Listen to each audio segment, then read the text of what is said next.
Hey, sweet friends, it's Christy coming to you live with Hope for Every Day, doing life together. I'm coming to you earlier today on my lunch hour. Have a lot of meetings this afternoon, so just thought I would make sure I get my Friday post in. It is so good hearing from all of you. I mean, it has just been amazing, the response that people have shared with me, and people emailing me questions and just difficult things in life. But it has been so amazing. So y'all keep them coming. We want to hear from you. I'll read to you the question for today, and it's a very touchy subject with a lot of people, with a lot of churches, with people themselves that have gone through an abortion. So I wanted to talk to you today a little bit about that and answer this lady's question. She said, Christy, I had an abortion. That is the only thing I thought I would never do, but I did. I cannot begin to detail the grief and the damage it's caused me. I feel as though I will always be a low-class Christian because of what I have done. I was not a believer when I committed the sin, and I did not do it to avoid disruption in my life, but because I had no confidence that I could offer any quality of life to a child at the time.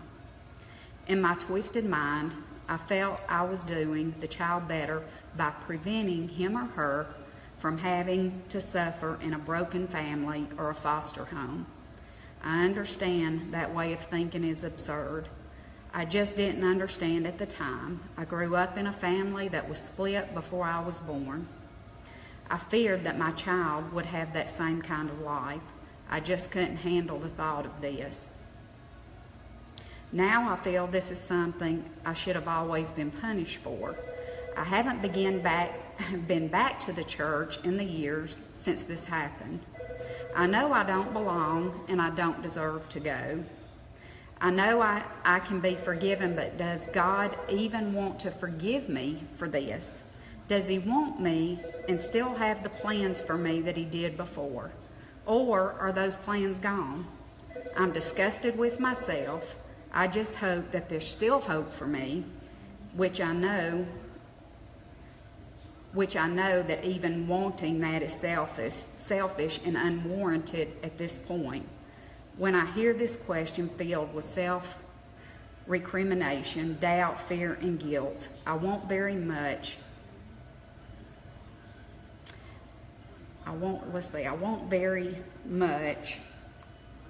to have, I wanted very much for this, gutsy guilt to finally go away out of my life. How do you feel, Christy, about abortion? That's a big subject, and I can just tell you that I have looked up some stats, and it is actually the #1 cause of death all across the United States. How I feel about abortion, being one that has done that at the age 17, and I can really relate to her and her guilt and her shame.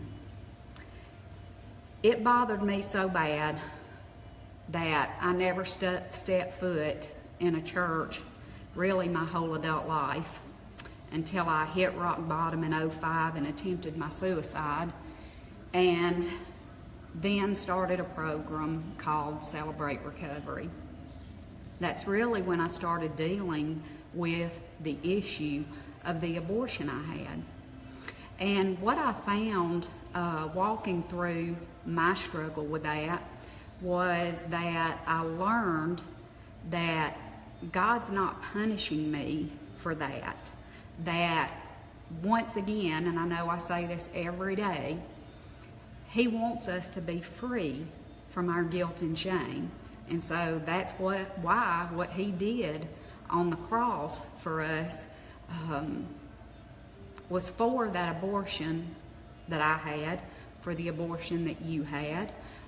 It was pretty cool. I was speaking at a conference here in Tennessee, I guess about 6-7 months ago, and I shared my story. And of course, those of you who know or have read my book know that that was a part of my story and having to deal with it. So I thought it was so amazing. I had a 73-year-old lady come up to me and she said, "Christy, I have never told anyone about me having an abortion until today. I was praying to God that before I died that I could have one person to tell so I don't have to carry this burden and this lie to my grave." It was almost where the lady felt like she just had a new beginning, where she felt just refreshed from being able to talk about it. So even though I know that it's probably one of the worst sins we commit, it too was covered by his blood, and it too he took to the cross. Thank God that I know you, me, everyone out there who's ever had an abortion, being a believer, will one day see that child in heaven and know that Jesus is just holding it in the palm of his hands. And that could not give me enough comfort. I mean, that was just amazing to me. And that's kind of how I worked through mine. That was back when I was 17. I'm 53 now, so it caused years of hurt and pain for me. I cannot even begin to tell you. And she was explaining a little bit further to me about how she felt when she was laying on that table, and it was actually, the surgery was actually being performed. You know, a lot of us can relate to that, and the emptiness and the loneliness and the guilt and the shame of abortion, I guess, is probably more guilt and shame than a lot of other sins. So I want to say to you, sweet friend, you're not being punished. God doesn't hate you. Don't you ever feel less of a Christian. Grasp this opportunity to start talking to other people, being open about your struggle, being open that this is something you've done. And I think that's very important, and I think that God is why God allows me to talk about it, because there are other options. If you go to my website at hopeknowsyourname.com, you will find abortion recovery, and there's a lot of information there. There are choices that we have now that we didn't have back when I was young. I too had almost the same story that this lady did, and guilt of, you know, what I was going to put that child through. But you know, that's not true at all. And even if you don't want your baby, even if you are scared to death, you're a young teen, you don't know what to do, my advice to you, reach out, get help, call the abortion recoveries in your area. I know they are all across the United States. There are people who cannot have children that would love to raise that child in a nourishing, healthy home. And so there is a great opportunity that you don't have to go through this, sweet friend. But if you already have, remember God's grace and his forgiveness. He doesn't want you to suffer with this anymore. I'm going to read you a little something. Yes, we are guilty, but God doesn't want me to live a life filled with guilt. He wants me to live a life filled with joy.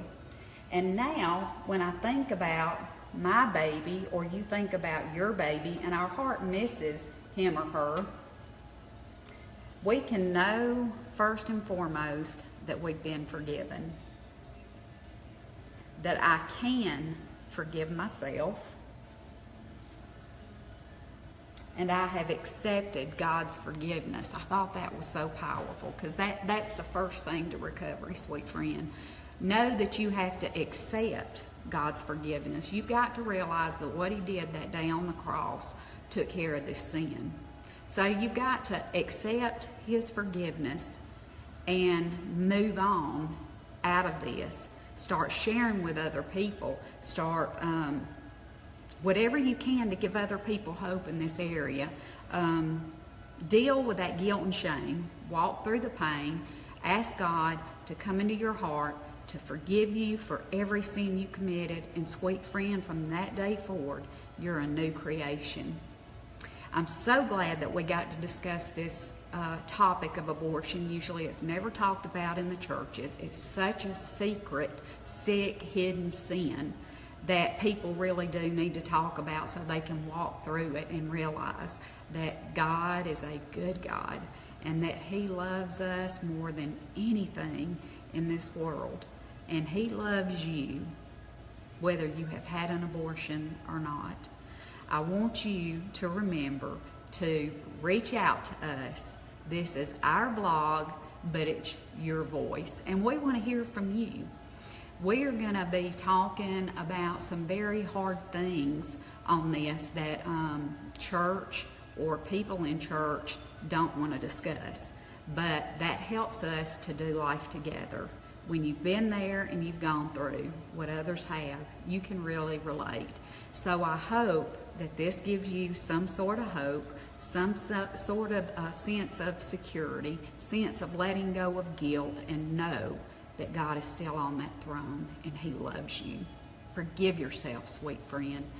Please email us your question, hopeknowsyourname@gmail.com. Check out my book, hopeknowsyourname.com, and follow our blog at hopeforeveryday.com. We look forward to hearing from you.